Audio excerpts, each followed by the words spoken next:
ஆட்சி மறைந்து மக்களாட்சி மலர்ந்த நாள். அம்பேத்கர் சட்டம் வகுத்த நன்னாள். எல்லோரும் ஓர் குலம், எல்லோரும் ஓர் இனம், எல்லோரும் இந்திய மக்கள், எல்லோரும் இந்நாட்டு மன்னர்கள் என்ற பாரதியின் வரிகளுக்கு சான்றாக மக்களால் மக்களுக்காக மக்களை உருவாக்கிய குடியாட்சி நாள். ஆம், இன்று நாம் நமது 77வது குடியரசு தின விழாவை கொண்டாடி கொண்டு இருக்கின்றோம்.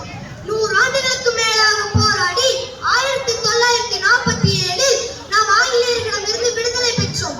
விடுதலை பெற்ற போதிலும் நமக்கென தனி சட்டங்கள் இல்லை. பொருளாதாரம், அரசியல், கலாச்சாரம், ஆன்மீகம் ஆகிய 4 விதங்களிலும் நமது தாய்நாட்டிற்கு கேடு விளைவிக்கும் ஓர் அரசாட்சிக்கு அடங்கி நடப்பது மனிதனுக்கும் இறைவனுக்கும் செய்யும் துரோகம் என்றார் காந்தியடிகள். இதனை மையமாக கொண்டு டாக்டர் B.R. அம்பேத்கர் அவர்கள் தலைமையிலான சட்ட வரைவு குழு ஒன்று உருவாக்கப்பட்டது. அவர்களது அயராத முயற்சிக்கு பின்னர், அதாவது 2 ஆண்டுகள் 11 மாதங்கள் 18 நாட்களுக்கு பிறகு இந்திய அரசியலமைப்பு சட்டம் எழுதி முடிக்கப்பட்டது. ஜனவரி 26ஆம் நாள் இந்திய அரசியலமைப்பு சட்டம் நடைமுறைக்கு வந்தது. இந்த பொன்னான நாளையே நாம் குடியரசு தினமாக கொண்டாடி வருகின்றோம். நம் இந்திய அரசியலமைப்பு சட்டம் உலகின் மிக நீளமான அரசியலமைப்பு சட்டமாகும். சுதந்திரம், சமத்துவம், சகோதரத்துவம் ஆகிய 3ம் நமது அரசியல் அமைப்பின் தாரக மந்திரமாகும். சாதாரண ஒரு குடிமகனும் இந்த நாட்டின் உயர் பதவியில் அமரலாம் என்ற அதிகாரத்தை நமக்கு வழங்கியது. இந்தியா உலகிலேயே மிகப்பெரிய ஜனநாயக நாடாகும்.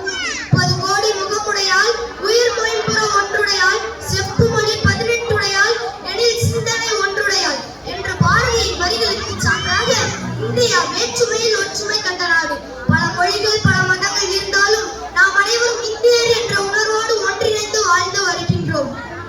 இந்த பொன்னான தருணத்தில் பல இன்னல்கள் மற்றும் போராட்டங்களுக்கு இடையே நமக்கு சுதந்திரம் வாங்கி கொடுத்த அண்ணல் காந்தியடிகள், நேதாஜி, வ.உ.சி., வேலு நாச்சியார், வீரபாண்டிய கட்டபொம்மன், மகாகவி பாரதி போன்ற தியாகிகளை நினைவில் கொள்வோம்.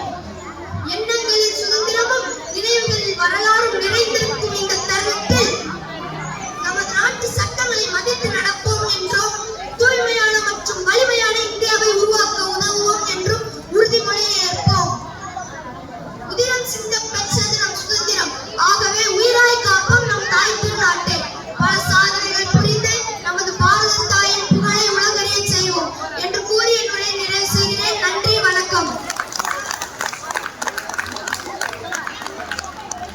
பாராட்டுகள் மாணவருக்கு. அடுத்தது 4